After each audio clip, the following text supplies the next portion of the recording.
The City of My Dreams, Samoria, summer 1943 to March 1944.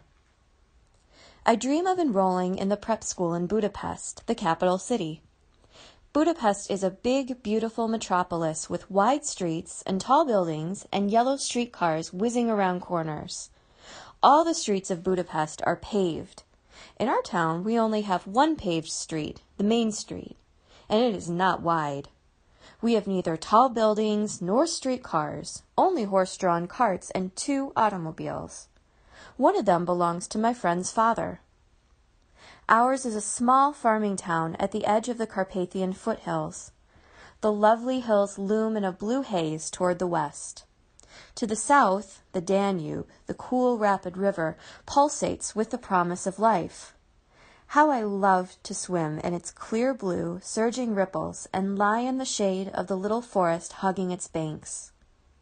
We children splash all summer in the Danube.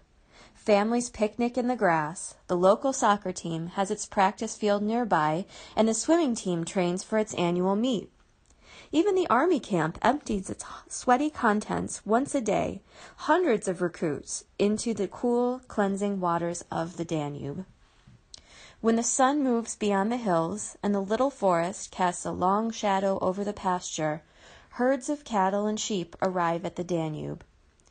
The shepherds drive first the sheep, then the horses and cows onto the water, cursing ever louder, and drive us children out. The mosquitoes arrive too, with the dusk, and it is time to go home. The walk through the open pasture is pleasant and cool, but the town is hot and dusty when we reach home. The sheep arrive before us, and it is they who churn up the dust. But soon the dust settles, and so does the night. A dark, velvety blanket of silence wraps the town snugly against the intrusion of the outside world. The stars, one by one, light up the dirt roads and the single paved street of the town. By 9 o'clock, all is quiet. Here and there one hears the bark of a restless dog, and soon the dog too will be asleep. Then the orchestra of insects begins its overture, its harmony disrupted by the discordant croaking of a frog, an inhabitant of a small swamp just beyond the last houses of our street. I love to lie and daydream for hours after dusk. Life is an exciting mystery, a sweet secret enchantment. In my daydreams, I am a celebrated poet, beautiful, elegant, and very talented. My poems open the world's heart to me, and I loll in the world's embrace. I yearn for my mother's embrace. When, on Sabbath mornings, my friend Bonnie and I join our mothers in the synagogue, Mrs. Adler takes Bonnie in her arms and calls her Meine Schönheit, my beauty, in German. Mrs. Adler always says German endearments to Bonnie. Mommy only greets me with a hello and a smile, no hug, and no words of endearment. That's all nonsense, Mommy would respond to my complaint. Do you want me to call you Meine Schönheit? Bonnie's mother makes a fool of herself. Why, everyone can see how plain-looking her daughter is. What does it matter whether Bonnie is pretty? I care only that Bonnie's mother thinks she's beautiful. And what about the hug? I don't believe in hugging, Mommy explains with a smile. Life is tough, and cuddling makes you soft. How will you face life difficulties if I keep cuddling you? You're too sensitive as it is. If I would take you in my lap, you'd never want to get off. You'd become as soft as butter, unable to stand up to life's challenges. Mommy's explanations are unconvincing. I believe she does not hug me because she does not think I'm huggable. I believe she does not call me beautiful because she does not think I'm pretty. I'm too tall and ungainly. My arms and legs are too long, and I keep upsetting things. When I carry a tray of drinks, Mommy shouts at me not to walk so clumsily. That's the reason why everything spills. Look at Eva. She's a year younger than you, yet how deftly she carries a tray. Or, I was in your friend Julie's house today. You should see how skillfully she helped her mother serve. Or, see your brother Bubby. How much more he helps out, and how much better he is around the kitchen. This I know is the secret of my mother's disapproval. My brother. He is the favorite. He is good. He never answers back, my mother says. and never asks, "Why do I have to?" whenever she tells him to do this or that. Why can't I be like him? Why can't I look like him? My brother is good looking, and I am not. I am far from being pretty. He has curly hair, and I don't. My hair is straight. There is not even an inclination of a wave. What a shame, I hear my mother say to a neighbor. Who needs such good looks in a boy? I mixed these two up.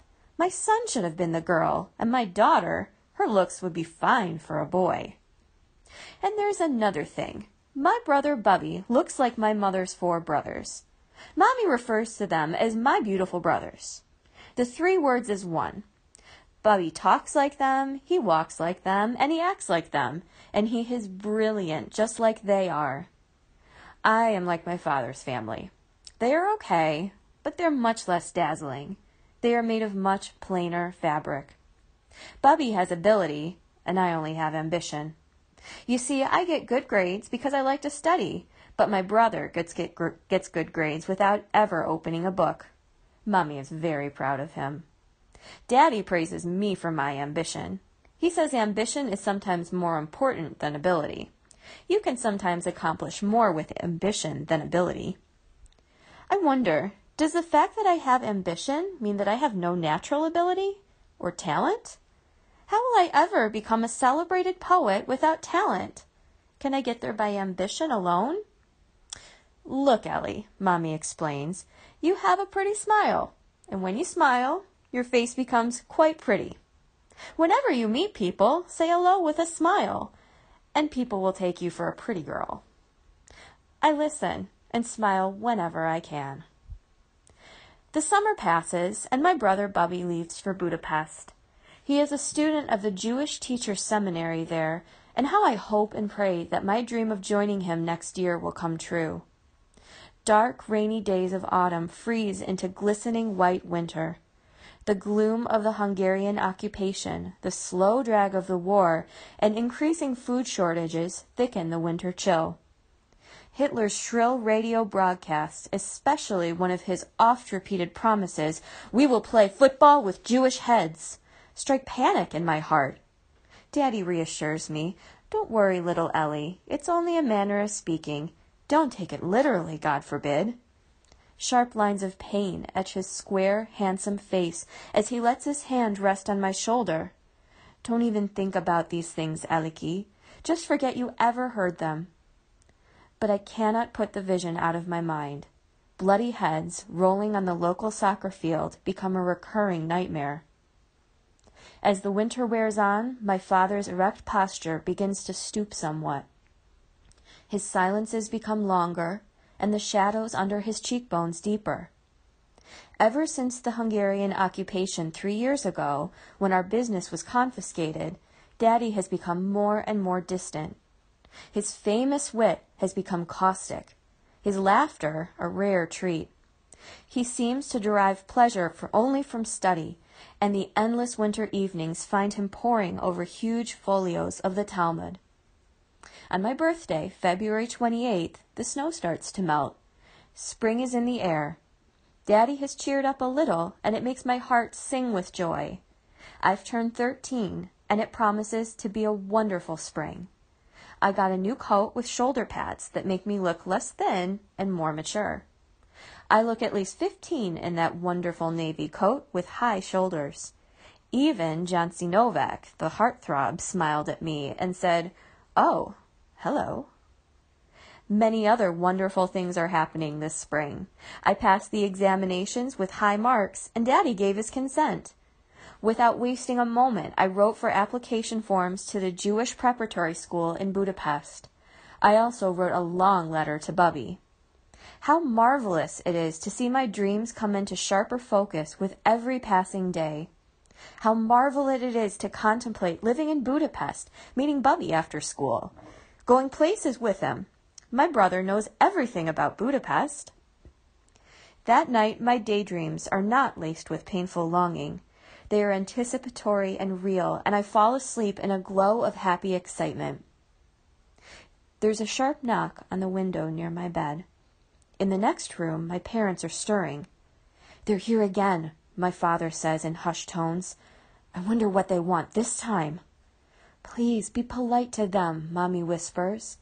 It's always better to be courteous, even if they're rude. Please, we must avoid trouble. I can hear Daddy unbolt the storefront door. Now there is pounding at the rear entrance of the house. I hear Daddy quickly rebolt the door and hurry to the back of the house. I hear Mother's footsteps following him. The illuminated clock says 2:30 a.m. They always come unexpectedly in the middle of the night, the Hungarian military police. They always come pounding on windows and doors, 5 or 6 of them. High-heeled boots, guns perched on shoulders, tall cock feathers tucked in black helmets. They are the dread of the Jews in the occupied territories. They stage raids, razzias, in the middle of the night, looking for concealed weapons. They would turn the house upside down, rudely poke furniture with bayonets, and order Daddy around as if he were a criminal. You Jews harbor enemy aliens. You collaborate with the enemy. You want to sell out Hungary to the enemy. They would take whatever they liked. Packets of coffee, tea, chocolate. They would open closets and drawers and slip a watch, a fountain pen, a bracelet, or a silk scarf into their cases. I was never allowed to get out of bed. Mommy would order me to stay all covered up and pretend to be asleep. But I would always peek and see them menacing my father in rude tones, see my father biting his lips. My father is a tall man, but they would be taller in their feathered helmets. My father is slim, and they are sturdy. They would usually find some violation. Once they officially confiscated my mother's winter coat, saying it was made of English wool, enemy fabric. Another time they took a box of tea, claiming it was Russian tea, enemy import. Once they carted away cartons of soap and cases of cotton thread. It was French soap, American cotton, a severe charge, consorting with the enemy in secret. A summons for the violation was left on the dining room table, and my father had to appear at the police station the next morning, politely answer an endless row of absurd questions, and sign a confession to the crimes he committed: concealing English wool, French soap, American cotton, Russian tea under Hungarian labels. The fine was steep. Sometimes they detained my father for days. We lived in agony. Are they torturing him? Will they release him alive? There are voices in the kitchen. Why are they staying in the kitchen for so long? Against my mother's orders, I tiptoe to the kitchen door and peer through the curtains. There, right in the middle of the kitchen, stands my brother, face flushed, talking excitedly to my parents. No one else is in the kitchen. Where are the police? Bubby! My surprise and joy knows no bounds. I rush into the kitchen, barefoot, hugging him. Bubby! Shh! Let's keep still. My father is pale.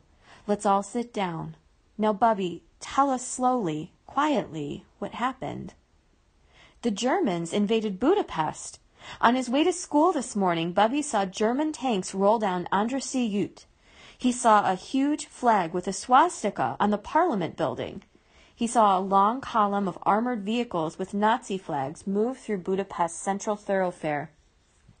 He immediately took a streetcar to the railway station, bought a ticket, and got on the next train heading for home. He had been traveling since the morning. My father puts his hand on Bubby's shoulder. Son, there must have been some mistake. How could the Germans have invaded Budapest and the whole country know nothing about it? Not a word on the radio, not a word in the newspapers. How can it be? Mommy's voice is tense. We will see in the morning. The morning papers will surely headline the news. Then we'll know what to do. Let's go to bed quietly. In the morning, there is no news of the invasion. Bubby, I didn't tell anyone you came home last night. By now I'm sure it was a false alarm. I'm absolutely sure. I don't blame you for being frightened. I don't blame you for coming home. These are frightening times, Father says softly. Bubby's eyes catch a strange flame. He says nothing. But there's no reason for you to stay home and miss your classes. I think it's best for you to go right back. There's an express for Budapest at 1 p.m. But, Dad, I saw them.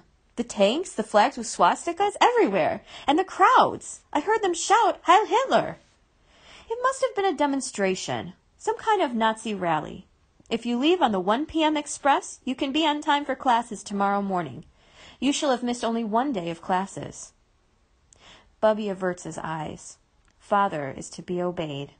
Mother concurs and packs a food parcel for my brother. I kiss my brother goodbye, and a savage stab of pain slashes my insides. We do not walk him to the station so as not to arouse suspicion. People would ask questions, and we have no answers. Bubby leaves for Budapest on the 1 p.m. express. At 1:20, Mr. Cardos, the lawyer down the block, whose son also studies in Budapest, comes running to our house. He received a telegram from his son. The Germans invaded Budapest. He wants to know if we heard anything from Bubby. Father turns white. At this moment, my son is on his way back to Budapest. What? He was here, and you knew? You knew and didn't say anything? I did not believe him. No one had heard anything. There was nothing in the papers, on the radio. What shall we do now? I'm going to Budapest at once, to bring home my son. For the first time in my life, I see my mother cry. She's a strong woman, always cheerful and full of hope, but today she walks about with eyes brimming and red. My father's face is ashen, and his hands tremble as he lights one cigarette after another. I want to scream and scream. The next morning, headlines roar, "We are liberated! Hitler's glorious army is in Budapest."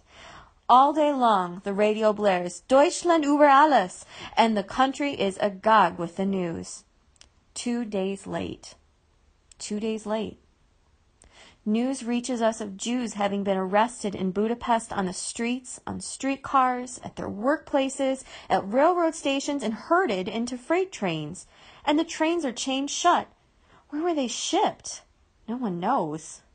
Father stops pacing the floor. I cannot stand it any longer. There's a train at 8 p.m. I'm going to Budapest to bring Bubby home. It's too late. They'll arrest you too. You won't be able to help him. Stay here with us. God will be us and save him. Mother's voice has a strange tremor. I hug her, and she begins to cry openly. Father's tall, erect frame crumbles like a dry biscuit. God, if only Bubby were here. During the night, Bubby arrives from Budapest. Mr. Cardos does not return. Neither does his son, Yuri. They are shipped off in freight trains.